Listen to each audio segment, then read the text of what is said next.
Riley says, as Julia enters by the side door. She's waiting downstairs. Julia says, I know that, Henry. I brought her myself. Riley says, oh, you didn't let her know you were seeing me first? Julia says, of course not. I dropped her at the door and went on in the taxi, round the corner, waited a moment, and slipped in by the back way. I only came to tell you. I am sure she is ready to make a decision. Riley says, was she reluctant? Was that why you brought her? Julia says, oh no, not reluctant. Only diffident. She cannot believe that you will take her seriously. Riley says, that is not uncommon. Julia says, or that she deserves to be taken seriously. Riley says, that is most uncommon.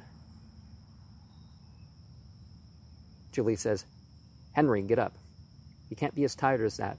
I shall wait in the next room and come back when she's gone. Riley says, yes, when she's gone. Julia says, will Alex be here? Riley says, yes, he'll be here. And Julia exits by the side door. Riley presses the button and the nurse secretary shows in Celia.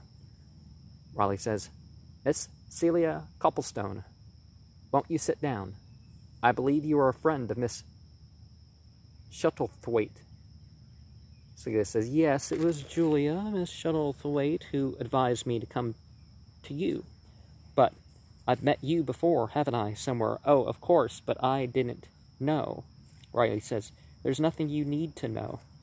Celia says, that makes it even more perplexing. However, I don't want to waste your time, and I'm awfully afraid that you'll think that I'm wasting it anyway. I suppose most people, when they come to see you, are obviously ill or can give good reasons for wanting to see you. Well, I can't. I just came in desperation, and I shan't be offended if you simply tell me to go away again. Well, just because there's some emotion you don't like doesn't mean one's ill, right? Riley says, most of my patients begin, Miss Copplestone, by telling me exactly what is the matter with them and what I am to do about it. They're quite sure they've had a nervous breakdown.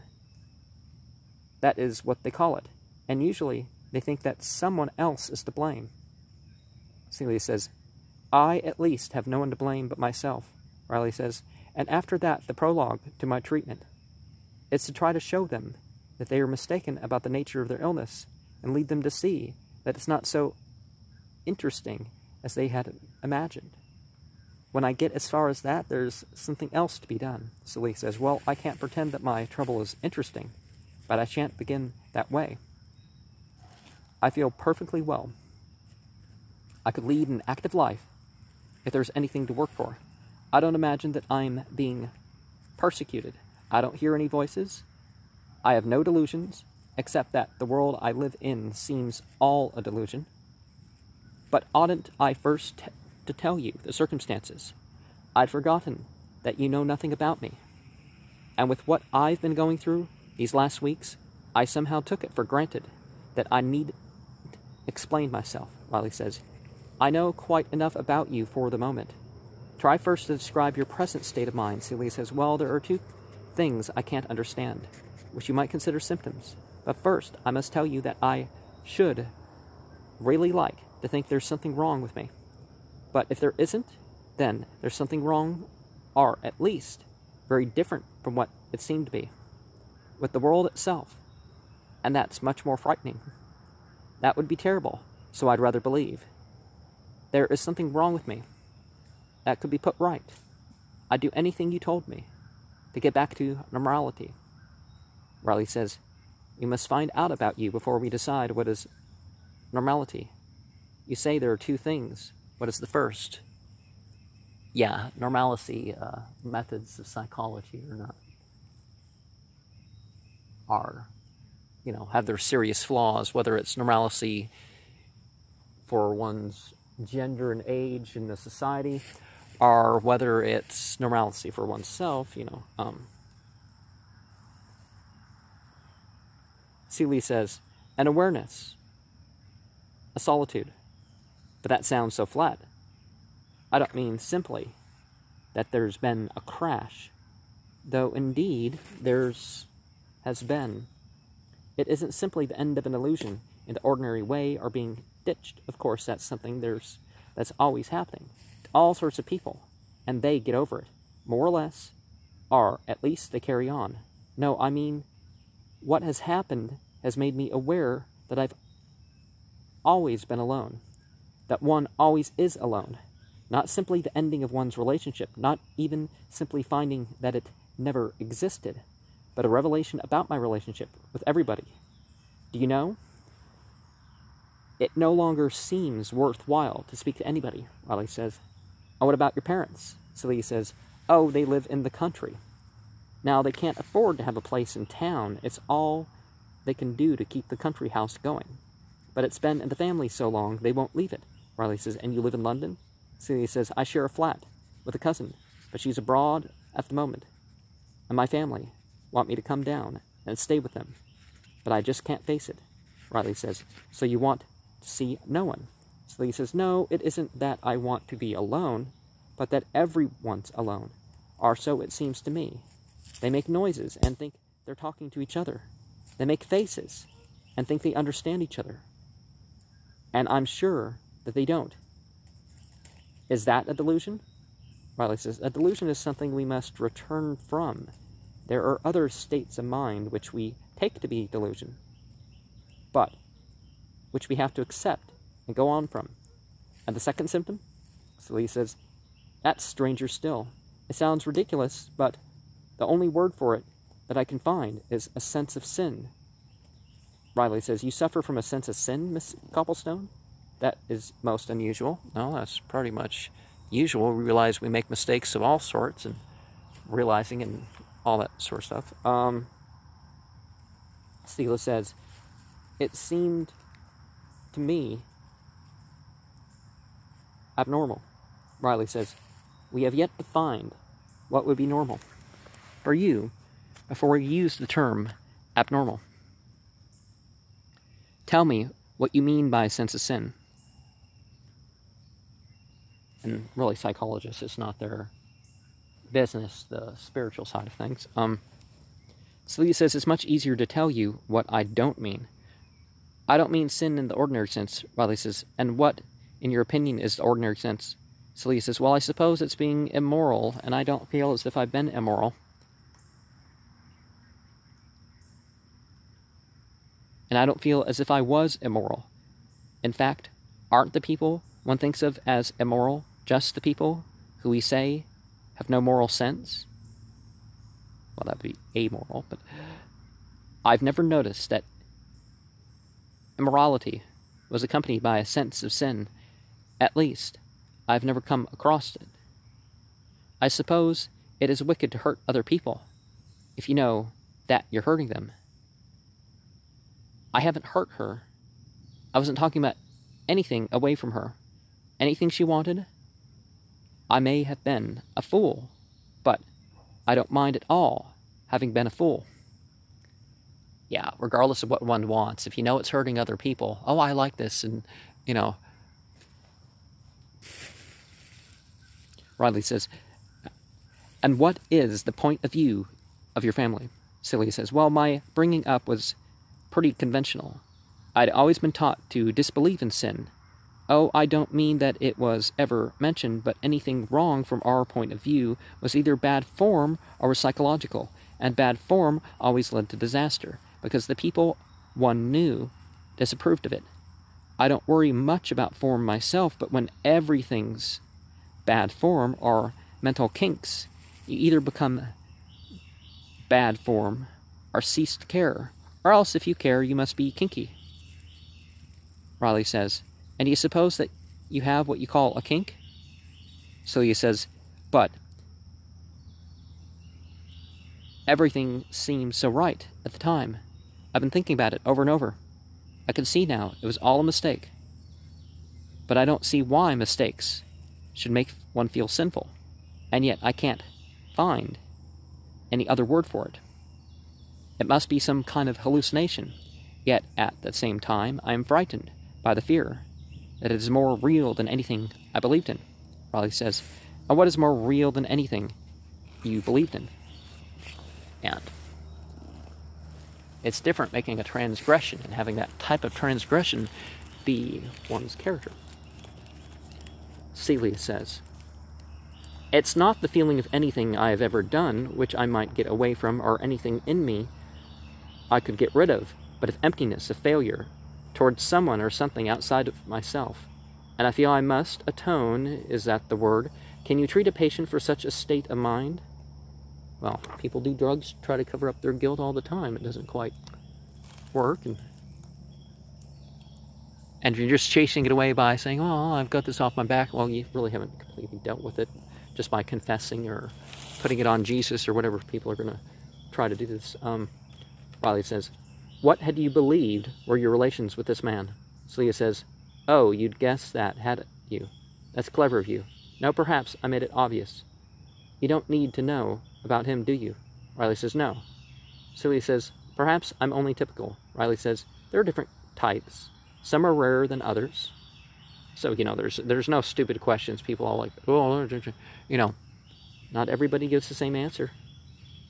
Even if it's along the side of yes or no or whatever, you know. Celia says, "Oh, I thought that I was giving him so much, and he to me, and the giving and the taking seemed so right, not in terms of calculation, but of what was good for the persons we had been. But for the new person, us, if I could feel as I did then, even now it would seem right. And then we found we were only strangers, and that there had been neither giving nor taking, but that we had merely made use of each other, each for his purpose. That's horrible." No, if the behavior is okay, the behavior is okay. Can we only love something created by our own imagination? Are we, in fact, unloving and unlovable? Then one is alone, and if one is alone, then lover and beloved are equally unreal, and the dreamer is no more real than his dreams.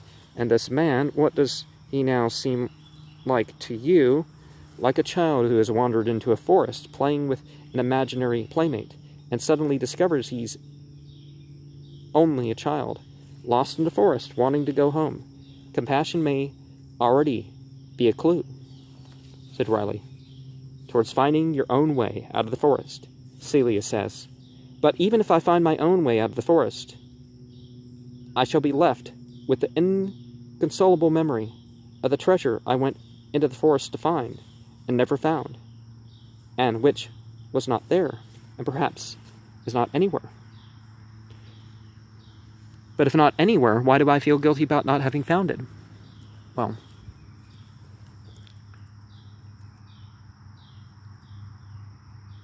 aside from the ridiculous maxim at the front of the Butthole Surfers song, Sweet Loaf, we have to do our own hero deeds.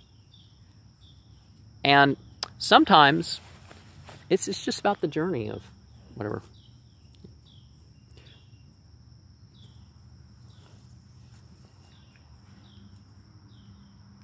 Delivered from the lust of results, as one may call the goal. Riley says, "Delusion can come itself an illusion if we rest in it." Celia says, "I cannot argue. It's not that I'm afraid of being hurt again. Nothing can either hurt or heal. I've thought, at moments, that the ecstasy is real, although those who experience it may have no reality. For what happened is remembered like a dream, in which one is exalted by an intensity of loving, in the spirit of vibration of delight, without desire for desires fulfilled, in the delight of loving. One state does not know when awake. But what, or whom I loved, or what in me was loving, I do not know. And if that is meaningless, I want to be cured of a craving for something I cannot find, and of the shame of never finding it. Can you cure me?" Well, people talking their own things out, and it seems so much of the time people, they're a psychologist or the priest, it's the people doing all the work, but they're giving the priest or the psychologist far more of the credit. Anybody really could have shown up. And that's been sort of the thing. A psychologist took the place of the religious role and the family role. And I don't mean religious role as churchy, perhaps, necessarily. Riley says, the condition is curable, but in the form of treatment you must be your own choice. I cannot choose for you, if that is what you wish.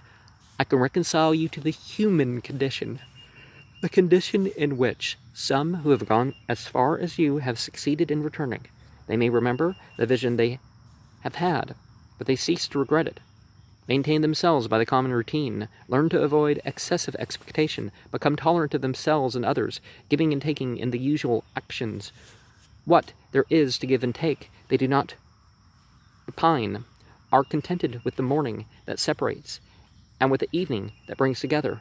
For the causal talk before the fire, two people who know they do not understand each other, breeding children whom they do not understand, and who will never understand them. Yeah, if you're not ready for certain consequences of certain acts, you shouldn't indulge in those acts. And probably gain the maturity that used to be expected of 12 and 15-year-olds, but, well, say 13 and 15 really is at least minimums for that, but,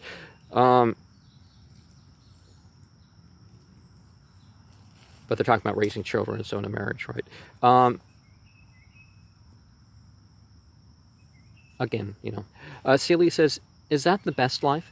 Riley says, it is a good life, though you will not know how good till you come to the end, but you will want nothing else. And the other life will be only like a book you have read once and lost, in a world of lunacy, violence, stupidity, greed. It is a good life. Celia says, I know I ought to be able to accept that if I might still have it, yet it leaves me cold. Perhaps that's just a part of my illness. But I feel it would be a kind of surrender. No, not a surrender, more like a betrayal. You see, I really had a vision of something, though I don't know what it is. I don't want to forget it. I want to live with it. I could do without everything, put up with anything, if I might cherish it. In fact, I think it would really be dishonest for me now to try to make a life with anybody. I couldn't give anyone the kind of love I wish I could, which belongs to that life. Oh, I am afraid this sounds like raving or just cantankerousness. Still, if there's no way, and I feel just hopeless, Riley says, there is another way if you have the courage. The first I could describe in familiar terms because you have seen it, as we all have seen it, illustrated more or less in lives of those about us. The second is unknown and so requires faith, a kind of faith that issues from despair. The destination cannot be described, and you will know very little until you get there. Or will journey blind, but the way leads towards possession of what you have sought for in the wrong place. Celia says, that sounds like what I want, but what is my duty? Riley says, whichever way you choose will prescribe its own duty. Riley says, which way is better? Riley says, neither way is better. Both ways are necessary. It is also necessary to make a choice between them. See, the psychologist is the amoral one. Celia says, then I choose the second. Riley says, it is a terrifying journey. Celia says, I am not frightened, but glad, I suppose. It is a lonely way. Riley says, no lonelier than the other, but those who take the other can forget their loneliness. You will not forget yours. Each way means loneliness and communication.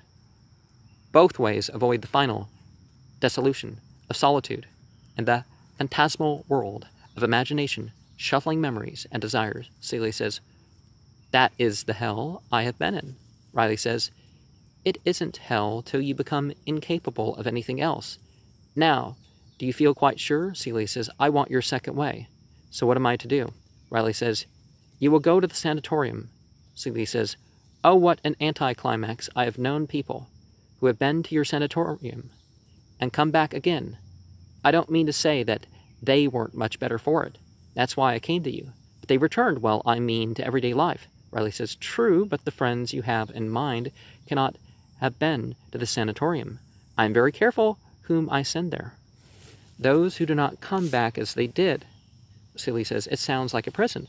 But they can't all stay there. I mean, it would make the place so overcrowded. Not very many go. But as I said, they did not come back, in the sense in which your friends came back. I did not say they stayed there. Celia says, what becomes of them? Riley says, they choose, Miss Copplestone. Nothing is forced on them. Some of them return in a physical sense. No one disappears. They lead very active lives, very often in the world. Celia says, how soon will you send me there? Riley says, how soon will you be ready? Celia says, tonight by 9 o'clock. Riley says, go home then and make your preparations. Here's the address for you to give to your friends. And he writes on a slip of paper, you had better let your family know at once. I will send a car for you at 9 o'clock. Celia says, what do I need to take with me? Riley says, nothing. Everything you need will be provided for you, and you will have no expenses at the sanatorium. Celia says, I don't in the least know what I am doing or why I am doing it. There's nothing else to do. That is the only reason. Riley says, it is the best reason. Celia says, but I know it is I who have made the decision. I must tell you that. Oh, I almost forgot. May I ask what your fee is? Riley says, I have told my secretary that there is no fee. Celia says, but... Riley says, for a case like yours, there is no fee. He presses the button. Celia says, you've been very kind. Riley says, go in peace, my daughter. Work out your salvation with diligence. Oh, yeah, that's... definitely mimicking the priest thing there. The nurse secretary appears at the door. Exit Celia. Riley dials on the house telephone and speaks into the receiver. It is finished. You can come in now. Julia enters by the side door. She will go far, that one. Julia says, very far, I think. You don't need to tell me. I knew from the beginning. Riley says, it's the other ones I'm worried about. Julia says, nonsense, Henry. I shall keep an eye on them. Riley says, to send them back. What had they to go back to? To the stale food moldering in the larder? The stale thoughts moldering in their minds? Each unable to disguise his own meanness from himself because it is known to the other? It's not the knowledge of the mutual treachery, but the knowledge that the other understands the motive. Mirror to mirror, reflecting vanity. I've taken a great risk, Julia says. We must always take risk. That is our destiny. Since you questioned the decision, what possible alternative can you imagine? Riley says, none. Julia says, very well then. You must take the risk. All we could do was to give them the chance. And now, when they are stripped naked to their souls, we can choose whether to put on proper costumes or huddle quickly into new disguises. They have, for the first time, somewhere to start from. Oh, of course, they might just murder each other. But I don't think that they will do that. We shall see. It's the thought of Celia that weighs upon my mind. Riley says, of Celia? Julia says, of Celia. Riley says, but when I said just now that she would go far, you agreed with me. Julia says, oh yes, she will go far. And we know where she's going.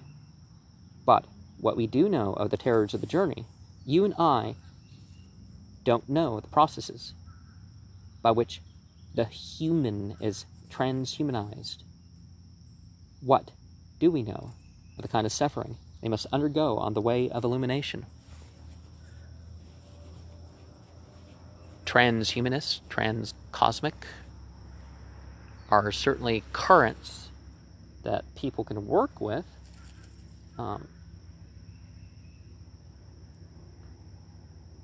Like the material world is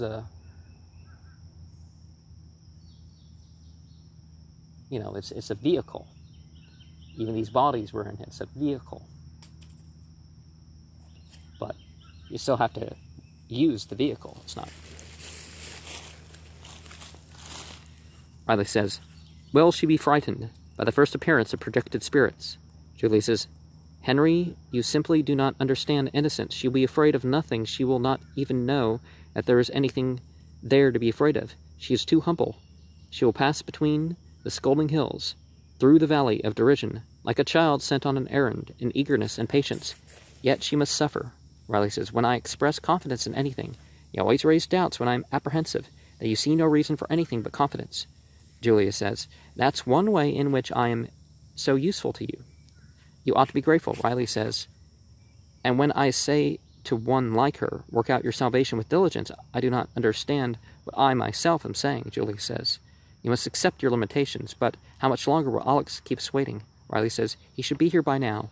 I'll speak to Miss Barraway, and takes up the house telephone. Miss Barraway, when Mr. Gibbs arrives. Oh, very good, to Julia. He's on his way up. And into the telephone. You may bring the tray in now, Miss Barraway. Alex enters and says, well, well, and how have we got on? Julia says, everything is in order.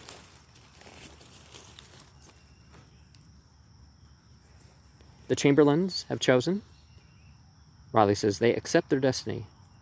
Alex says, and she has made the choice? Riley says, she will be fetched this evening. Then her secretary enters with a tray, a decanter, and 3 glasses, and exit. Riley pours drinks, and now we are ready to proceed to the libation. Alex says, the words for the building of the hearth. They raise their glasses.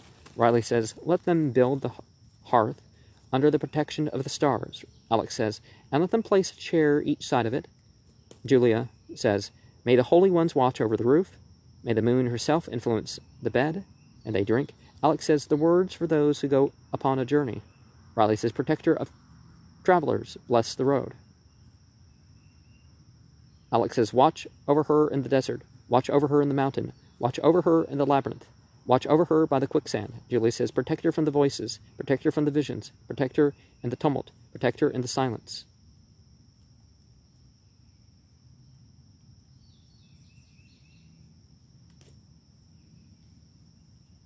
So what are they praying to here? Are they praying to all those things? And then they drink. And Riley says, there is one for whom the words cannot be spoken. Alex says, they can not be spoken yet. Julie says, you mean Peter Koppe? Riley says, he has not yet come to where the words are valid. Julia says, shall we ever speak them? Alex says, others perhaps will speak them. You know, I have connections, even in California. The curtain draws down, and then we have Act 3 in a drawing room of the Chamberlain's London flat. 2 years later, an afternoon in July, a caterer's man is arranging a buffet table. Lavinia enters from the side door.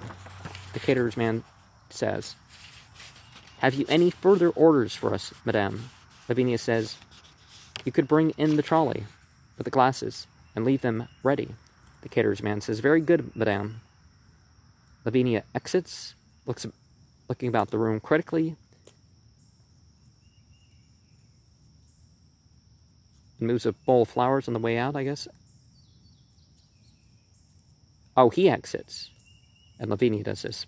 The caterer's man re-enters with the trolley. Lavinia says, there in that corner. That's the most convenient. You can get in and out. Is there anything you need that you can't find in the kitchen? The caterer's man says, nothing, madame. Will there be anything more you require? Lavinia says, nothing more, I think, till 6:30. The caterer's man exits, and Edward lets himself in at the front door. Edward says, I'm in good time, I think. I hope you've not been worrying. Lavinia says, oh no, I did in fact ring up your chambers. And your clerk told me you had already left. But all I rang up for was to reassure you, Edward says, smiling, that you hadn't run away. Lavinia says, now, Edward, that's unfair. You know that we've grown, that we've given several parties in the last 2 years, and I've attended all of them. I hope you're not too tired. Edward says, oh no, quite a day. Oh, a quiet day. 2 consultations with solicitors on quite straightforward cases. It's you who should be tired. Lavinia says, I'm not tired yet, but I know that I'll be glad when it's all over. Edward says, I like the dress you're wearing, and I'm glad you put on that one. Lavinia says, well, Edward, do you know it's the first time you've paid me a compliment before a party? And that's when one needs them. Edward says, well, you deserve it. We ask too many people. Lavinia says, it's true, a great many more accepted than we thought would come. But what can you do? There's usually a lot who don't want to come, but all the same would be bitterly offended to hear we'd given a party without asking them. That's why you limit and cycle, right? Edward says, perhaps we ought to have arranged the two parties instead of one. Lavinia says, that's never satisfactory. Everyone who acts to either party suspects that the other one was more important. Edward says, that's true. You have a very practical mind. Lavinia says, but you know, I don't think that you need worry. They won't all come out of those who accepted. You know, we said, we can axe 20 more, because they will be going to the Gunnings instead. Edward says, I know that's what we said at the time, but I'd forgotten what the Gunnings parties were like. Their guest will get just enough to make them thirsty. They'll come to us later, roaring for drink. Well, let's hope that those who come to us early will be going on to the Gunnings afterwards, to make room for those who come from the Gunnings, Lavinia says. And if it's very crowded, they can't get at the cocktails, and the man won't be able to take the tray about. So they'll go away again. Anyway, at that stage, there's nothing, whatever, you can do about it. And everyone likes to be seen at a party, where everybody else is to show they've been invited. That's what makes it a success. Is that picture straight? Edward says, yes, it is. Lavinia says, no, it isn't. Do please straighten it. Edward says, is it straight now? Lavinia says, too much to the left. Edward says, how's that now? Lavinia says, no, I mean the right. That will do. I'm too tired to bother. Edward says, after they're all gone, we will have some champagne, just ourselves. You lie down now. Lavinia, no one will be coming for at least half an hour, so just stretch out. Lavinia says, you must sit beside me. Then I can relax. Edward says, this is the best moment of the whole party. Lavinia says, oh no, Edward. The best moment is the moment it's over. And then to remember, it's at the end of the season, and no more parties. Edward says,